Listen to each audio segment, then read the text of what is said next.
Welcome, students. Uh, Today is the beginning day of rainy day. You know, it is announced by the weather report. So we are choosing our today's topic, class 9. Emily John Bronte's Mild the Mist Upon the Hill. Emily John Bronte, 1880 to 1848, only 30 years. Emily জন ব্রন্টে খুব সংক্ষিপ্ত জীবন নিয়ে ইংরেজি সাহিত্যে এসেছিলেন এবং উনি যে সময়টাতে এসেছিলেন সেই সময়টা ছিল ইংরেজি সাহিত্যের রোম্যান্টিক এজ। তাই ওনার কাব্যের মধ্যেও রোম্যান্টিসিজম ধরা পড়ে। এখন হোয়াট ইজ রোম্যান্টিসিজম? সংক্ষেপে বুঝতে গেলে romanticism is the emancipation from the prosaic world. মানে সেই আমাদের বাংলা কবির ভাষায়, আজ ছিল ডাল খালি কাল ফুলে যাই ভরে, বলছে তো তুই মালি হয় সে কেমন করে। রোম্যান্টিসিজম একটা কল্পনা, একটা অতি কল্পনা, যেটা তোমার ইম্পসিবল থিং, যেটা একমাত্র কল্পনার রাজ্যেই পসিবল হতে পারে। হঠাৎ করে যার পরিবর্তন ঘটতে পারে, দ্যাট ইজ রোম্যান্টিসিজম। তো সেই রোম্যান্টিক এলিমেন্ট, সেই রোম্যান্টিক জিনিসের মধ্যে আমাদের প্রকৃতির অনেক জিনিসকে নিয়েই আমরা অনেক বেশি নস্টালজিক হয়ে যেতে পারি। তার মধ্যে হচ্ছে একটা মেঘ, ক্লাউড আমাদেরকে অনেক ড্রিম দেয়, অনেক স্বপ্ন দেয়। যদি বড় হয়ে তোমরা কালিদাসের মেঘদূতম পড়ো, সেখানেও দেখবে কেমন করে বিরহী যক্ষ তার প্রিয়ার উদ্দেশ্যে পত্র পাঠাবার জন্য ব্যবহার করেছিল এই তোমার আষাঢ়ের মেঘকে। সেই মেঘ আমাদেরকে অনেক জার্নি দেয়। এখানেও আমাদের যে কবিতাটা আছে, mild the mist upon the hill, mild the mist upon the hill, পাহাড়ের গায়ে ছুঁয়ে থাকা নরম নরম কুয়াশা, যেটা কখন আসে? After the rain. এবং এই কবিতাটা একটা journey. It is also a journey from the present to past and from the past to present. তো এই কুয়াশার কথা বলতে গিয়ে সে আমাদের গানের কথা খুব মনে পড়ে যাচ্ছে। মেঘপিয়নের ব্যাগের ভিতর মন খারাপের দিস্তা, মন খারাপ হলে কুয়াশা হয়, ব্যাকুল হলে তিস্তা। তোমাদের অনেকেরই হয়তো জানা আছে, তাই না? ব্যাকুল হলে তিস্তা। তো সেই মন খারাপ, এখন এই মেঘের সঙ্গে মন খারাপ খুব ওতপ্রোতভাবে জড়িত। আর এই মন খারাপ আমাদের কি করে জানো তো? আমাদের অতীতকে আমাদের চোখের সামনে এনে দেয়। আর অতীত তো আমাদের কাছে সবসময় সুন্দর। এই জন্য পিবি শেলিতে বলেইছে এক জায়গাতে, our sweetest songs are those that tells us saddest thought। এখানে কবিও আমাদের, এখানেও এমিলি জন ব্রেন্টে তার mild the mist upon the hill কবিতাতে চলে যাচ্ছে প্রেজেন্ট থেকে তার অতীতে চলে যাচ্ছে, তার সে বাবার বাড়িতে, তার সে বাবার কাছে, তার সে হারানো মায়ের কাছে। বলছে কি, আমরা কবিতার মধ্যে যাই, mild the mist upon the hill, telling not of storm tomorrow, no the day has wept its fill, spent its store of silent sorrow।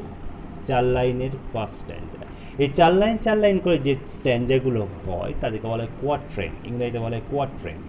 তো এই কবিতার মধ্যে আমরা এরকম কোয়াট্রেন পাবো। আর কি পাবো? পার্সোনিফিকেশন পাবো। পার্সোনিফিকেশন মানে যদি কোনো জড় পদার্থের ওপরে মানুষের গুণকে দিয়ে দেওয়া হয় তাকে বলে পার্সোনিফিকেশন। আর কি পাবো? অ্যালিটারেশন পাবো। অ্যালিটারেশন কি? অ্যালিটারেশন হচ্ছে একই অক্ষর দিয়ে যদি বিভিন্ন শব্দ সৃষ্টি করা হয় তাহলে একটা সুর সৃষ্টি হয়, একটা কবিতার মধ্যে একটা রিদম সৃষ্টি হয় এবং যেটা আরও শ্রুতিমধুর হয়, সে অ্যালিটারেশন। আর যেমন দেখো, mild the mist upon the hill. Okay, তো সে mild the mist upon the hill, নরম নরম কুয়াশাগুলো যা কিনা পাহাড় ঘিরে আছে। Telling not of storm tomorrow, কুয়াশা কখন হয়? বৃষ্টি শেষ হয়ে যাওয়ার পরে। আর কবি এখানে দিনকে পার্সনিফাইড করেছে এবং বলতে বৃষ্টি হচ্ছে দিনের কান্না, চাপা কান্না। তার মনের মধ্যে অনেক দুঃখ ছিল, অনেক যন্ত্রণা ছিল, সেই যন্ত্রণাগুলো কাঁদতে কাঁদতে বেরিয়ে যাওয়ার পরে তার আর দুঃখ নেই, একটা সাইলেন্ট সরো, একটা চাপা দুঃখ হয়ে গেছে। তাই বলেছে যে এটা এটা ইন্ডিকেট করছে আর কোনো দুঃখ নেই। Now the day has wept its fill, spent the yet store of silent sorrow. Oh, I am gone back to the days of youth. I am a child once more, and neath my father's sheltering roof, and near the old hall door. এই দিনের দুঃখ দেখে কবি তার দুঃখের কথা মনে পড়ে গেছে। কবি কোথায় পৌঁছে গেছে? কবি পৌঁছে গেছে তার বাবার বাড়িতে। তার বাবার বাড়িতে কবি বলেছে কবিতার ছোটোবেলাতে পৌঁছে গেছে, তার ইয়াং এজে পৌঁছে গেছে। এবং সেখানে কবি বলছে আমি আবার শিশু হতে চাই, মা গো আমি তোমার শিশু হব, গল্প বলো তোমায় গিয়ে কব, তাই না? তো সেই বড়রা খুব ছোটো হতে চায়, জানো তো, আমিও চাই। আর ছোটরা খুব বড় হতে চায়, কিন্তু ছোট হওয়ার যে আনন্দ সেটা বড় হওয়ার মধ্যে নেই গো। কারণ ছোটদের কাছে বাবা মায়ের একটা স্ট্রং সাপোর্ট আছে।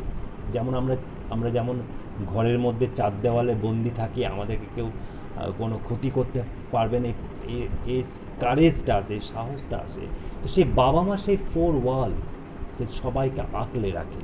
সেই জন্য কবি যেন এখানে একটা হেল্পলেস ফিল করছিল, তাই সে স্যাটিসফ্যাকশনের জন্য কোথায় ফিরে গেল? তার চাইল্ডহুড ডেজে। এবং সেখানে গিয়ে কী দেখতে পেল? I am neath my father sheltering roof. Neath এটা হচ্ছে বিনিতের শর্ট ফর্ম, কবিতার কারণে এটাকে নিথ করে দেওয়া আছে, কবিতার রিদিমকে ধরার জন্য। And neath my father sheltering roof, বাবার সেই শেল্টারিং রুফ, যেখানে বাবার ছাদের বাবার তৈরি বাড়িতে, শুধুই বাড়ি নয়, এখানে অ্যাকচুয়ালি বাবার আশ্রয়ে বলা হয়েছে, বাবার গাইডেন্সের কথা বলা হয়েছে। কারণ বাবা হচ্ছে ছাতার মতো, বাবা হচ্ছে পথপ্রদর্শক, মানে শিশুরা যে পথে হাঁটে, রাস্তাতে যে পথে হাঁটায়, সে পথের গাইড গুরু, ফার্স্ট গুরু হচ্ছে বাবা এবং মা। নিয়ার দ্য ওল্ড হল ডোর, প্রত্যেকটা শিশুর একটা করে ফেভারিট জায়গা আছে। আমার মনে পড়ে যাচ্ছে, আমি যখন ছোট ছিলাম আমার বাড়ির একটা জানলা ছিল, উইন্ডো ছিল, সেই উইন্ডোটা আমার খুব ফেভারিট জায়গা ছিল। আমি সেখানে বসে থাকতাম, বসে দূরে রাস্তা দেখতাম, রাস্তাতে কে যেত, কে কী করছে, এবং সেখানে বসে আমি আবৃত্তি পাঠ করতাম, সব কিছু করতাম। তো সেই সবার একটা জায়গা আছে, প্রত্যেক বাচ্চার বাড়ি একটা ফেভারিট কর্নার আছে। এখানে কবির হয়তো বাড়ির যে বড় যে হল ঘর ছিল, তার হয়তো দরজাটা ছিল কবির ফেভারিট জায়গা। সেই ফেভারিট জায়গার কথা মনে পড়ছে। শিশুকাল হলে শিশু মনে সবচেয়ে ফেভারিট জায়গাগুলো, শিশু মনে যেগুলো দাগ কেটেছিল, সেই জায়গাগুলো এখন উকি মারছে ওর কাছে। এবং ওনার মনে পড়ে যাচ্ছে, I watch this cloudy evening fall after a day of rain, blue mist, sweet mist of summer pall, the horizon mountain chain. কবি বলছে, I watched this cloudy evening fall, আমি এরকম মেঘযুক্ত তোমার ইভিনিং আবার দেখেছি। অর্থাৎ এখানে বোঝাই যাচ্ছে কবিতাটা লেখা হয়েছিল, কবিতাটা বর্ণনা হচ্ছে একটা সামার ইভিনিংয়ে, সন্ধ্যাবেলায়, গ্রীষ্মকালীন সন্ধ্যাবেলায় লেখা হয়েছে। এবং বলছে আমি এরকম আগেও দেখেছি, যখন আই ওয়াজ দ্য চাইল্ড, কিন্তু তখন after a day of rain, বৃষ্টির পরে এরকম কুয়াশাচ্ছন্ন ইভিনিং আমি আগেও দেখেছি। কিন্তু সেই দিনটা আমার কাছে ছিল ব্লু মিস্ট, সুইট মিট। সেটা ছিল blue is the colour of dream. এখানে কালার ইফেক্ট আনা হয়েছে, কেন কি? স্বপ্নটাকে দেখাবার জন্য। এটা দেখবে কোনো সিনেমাতে যদি কোনো স্বপ্ন দেখানো হয়, তখন সেই দৃশ্যটাকে ব্লু করে দেওয়া হয়। কেন কি? ব্লুর মধ্যে একটা হ্যাপিনেস আছে, যে সেই স্বপ্নটাকে দেখাবার জন্য এখানে কবি বলেছে ব্লু মিস্ট, সুইট মিস্ট। এবং সেই স্বপ্ন সবসময় সুন্দর হয়। আর ছেলেবেলাকার ব্যাপার যদি হয়, ছেলেবেলাকার জিনিসকে মনে করিয়ে দিচ্ছে, সে তো সুন্দর হবেই। ছেলেবেলাতে দেখবে প্রত্যেকে যখন তোমাদের শিশুকালের কথা ভাবছো, একদম চলো, এখনও তোমরা ছোটো আছো, আরও ছেলেবেলাকার কথা যখন ভাবছো, খুব এনজয় করছো না? যে আমি এখানে এই খেলতাম, এখানে পুতুল খেলতাম, এখানে আমি ডাঙ্গুলি খেলতাম, অল দিস থিংস। তো সেই ছেলেবেলাকার জিনিস সবসময় ভালো লাগে, ঠিক আছে। Blue mist, sweet mist of summer pall. Pall হচ্ছে থিক ক্লাউড, গভীর মেঘ, তাকে বলা হয় পল। তো এই মানে এই যে এখন যে কালবৈশাখী হয়, কালবৈশাখীর সময়তে দেখবে বাচ্চারা খুব এনজয় করে, কালো মেঘ ঘিরে আসে, বাচ্চাদের দারুণ মজা লাগে, দারুণ দেখো কেমন মেঘ, তারা মেঘকে নিয়ে বিভিন্ন রকম ইমাজিন করে যে মেঘে এরকম একটা ছবি দেখা যাচ্ছে, ইত্যাদি ইত্যাদি। কিন্তু বাড়ির যারা বড়, ওরার মধ্যে বুক দূর করে, এই তো আমার বাড়িতে আবার বৃষ্টি পড়বে না তো, আমার ছাদ চুয়ে জল পড়বে না তো, আমার বাড়ির জানলাটা ভেঙে যাবে না তো। তো এই এই ন্যাচারাল বিউটি এক এক জনার কাছে এক এক রকম করে ধরা পড়ে, কিন্তু বাচ্চাটা কিন্তু এনজয় করে, কারণ তার বিশ্বাস আছে আমার কিছুই হবে না, আমার বাবা মা আমার সঙ্গে আছে। তাই বলছে blue mist, sweet mist of summer pall, the horizons mountain chain. Horizon, horizon হচ্ছে যেখানে আকাশ এবং পৃথিবীর যে মিলন রেখা, যে ইমাজিনারি লাইন, তাকে বলা হয় হরাইজেন। তো সেই হরাইজেনের কাছে যে মাউন্টেন চেইন আছে, এখানে মাউন্টেন চেইন কবি হয়তো যে জায়গাটাতে থাকেন সেখানে পাহাড়ি এলাকা, সেখানকার অনেক পাহাড় আছে ছোট ছোট, সেখানকার কথা বলা হচ্ছে। কিন্তু এটা ছাড়াও কবির মনে যে স্মৃতির সারণীতে যে অনেকগুলো টুকরো টুকরো টুকরো টুকরো ঘটনা ধরা পড়েছে, সেই টুকরো টুকরো ঘটনাগুলো তার কাছে পাহাড়ের মতো দেখাচ্ছে, সেগুলো সুন্দর সুন্দর স্বপ্নের মতো দেখাচ্ছে। আবার কবি এই দুটো স্ট্যান্জা হচ্ছে পাস্টে ফিরে গেছিলেন। প্রথম স্ট্যান্ডাটা ছিল প্রেজেন্ট সিচুয়েশন, তারপরে দুটো স্ট্যান্ডা ছিল পাস্টের ঘটনা, আবার লাস্ট স্ট্যান্ডাতে তিনি আবার প্রেজেন্টে ফিরে এসছেন। বলছে কি, the dam stands in the long green grass as thick as the morning tears and dreamy scents of fragrance past that breathe of other years. The dam stands in the long green grass. সারা রাত ধরে বৃষ্টির পরে, বৃষ্টিটা যেরকম কুয়াশা, শিশিরটা যেরকম ঘাসের ওপরে জমা হয়ে থাকে, এখানে কবি বলছে যে the dam stands in the long green grass, ঘাসের ওপরে এই ড্যামগুলো, এই সোদা সোদা ভাবগুলো, এগুলো যেন জমে আছে। As thick as morning tears, দেখে যেন মনে হচ্ছে এটা সকালের কান্না। প্রকৃতি অনেক বিষয়েই কাঁদে, সেই কান্নার কথা এখানে ধরে তুলেছে এই শিশির বিন্দুর মধ্যে দিয়ে। কারণ প্রকৃতি তো অনেক ইয়াং, প্রকৃতি তো অনেক অনেক অনেক অনেক ম্যাচিওর, সেই জন্য তার কান্না পায়। আবার একই রকম করে দেখো, হয়তো কোনো সৃষ্টির আনন্দেও প্রকৃতি কাঁদছে, ঠিক আছে। And dreamy sense of fragrant pass, আর তার সেই কান্নার জন্যে যে মাটির যে ভিজে যাচ্ছে, সেই সোদা মাটির গন্ধ কবিকে আবার মনে করে দিচ্ছে তার মায়ের কথা। কবি মাত্র 3 বছর বয়সে তার মাকে হারিয়েছিল, তাই কবি এখানে হয়তো মায়ের গন্ধ সবার কাছে আসে, সবার নাকের কাছে মায়ের গন্ধ আছে, কারণ এটা সবচেয়ে sweetest smell in the world. তো কবি সেই আর্থকেও তো আমরা মাদারের সঙ্গে কম্পেয়ার করি, সেই জন্য কবি বলছেন যে ড্রিমি সেন্স অফ ফ্র্যাগারিং পাস, কবি সে মায়ের গন্ধ মনে করিয়ে দিচ্ছে, that breeds of others years. এবং এইটা একটা তাকে আগেকার অনেক বছরের ঘটনা মনে করে দিচ্ছে, তার সামনের ঘটনা, তার পিছনের ঘটনা সব মনে করে দিচ্ছে। সো এই কবিতাটা হচ্ছে একটা journey, it's a journey from the present to past and from the past to present. তাই বলছে mild the mist upon the hill. এখানে দেখো মাইল্ড হচ্ছে মৃদু বা হালকা, যার হচ্ছে ফেইন্ট যার অর্থ, এটা হচ্ছে একটা অ্যাডজেক্টিভ, ওকে। ওয়েট এটা একটা ভার্ব যার অর্থ হচ্ছে কান্না, ঠিক আছে। আর হচ্ছে যে তোমার সরো মানে হচ্ছে দুঃখ, এটা নাউন, ওকে। স্টোর এটা নাউন, এটা ভান্ডার, কালেকশন করা, ওকে। নিথ এটা হচ্ছে এটা বিনিথের শর্ট ফর্ম, অ্যাব্রিভিয়েশন বলা হয়, বিনিথের শর্ট ফর্ম, এটা প্রিপোজিশন, এটা একটা, ওকে। ওয়ান্স মোর এটা একটা ইডিয়ম, ওকে। আরও একবার, ওয়ান্স এগেইন, ওয়ান্স মোর এটা একটা ইডিয়ম, ঠিক আছে। এরপরে হচ্ছে তোমার পল, PALL, পল হচ্ছে তোমার থিক ক্লাউড, এটা হচ্ছে নাউন, ওকে। হচ্ছে ফ্র্যাগারেন্স হচ্ছে সুইট স্মেল বা সুগন্ধ, ওকে, এটা হচ্ছে একটা নাউন।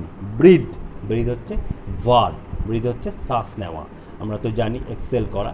সুতরাং mild the mist upon the hill আমাদেরকে আবার স্বপ্ন দিচ্ছে, স্বপ্ন দেখিয়েছে, যে কোনো সুন্দর সময় আমাদেরকে অতীতের কথা মনে করিয়ে দেয়। আর সেই মেঘ আর ক্লাউডি ইভিনিং, এর চেয়ে সুন্দর সময় আর হয় না। সেই জন্য আমাদের কবিতাটা আবার পড়তে ইচ্ছা করছে। Mild the mist upon the hill, telling not of storm tomorrow. No, the day has wept its fill, spent its store of silent sorrow. Oh, I am gone back to the days of youth. I am a child once more, and 'neath my father's sheltering roof, and near the old hall door, I watch the cloudy evening fall. After a day of rain, the blue mist, sweet mist of summer fall, the horizon's mountain chain. The dam stands in the long green grass, as thick as the morning tears, and dream stores of fragrance pass, the breath of others' fears. Okay, students, read the poem again and again and ask me any question that you have. Thank you. All the best.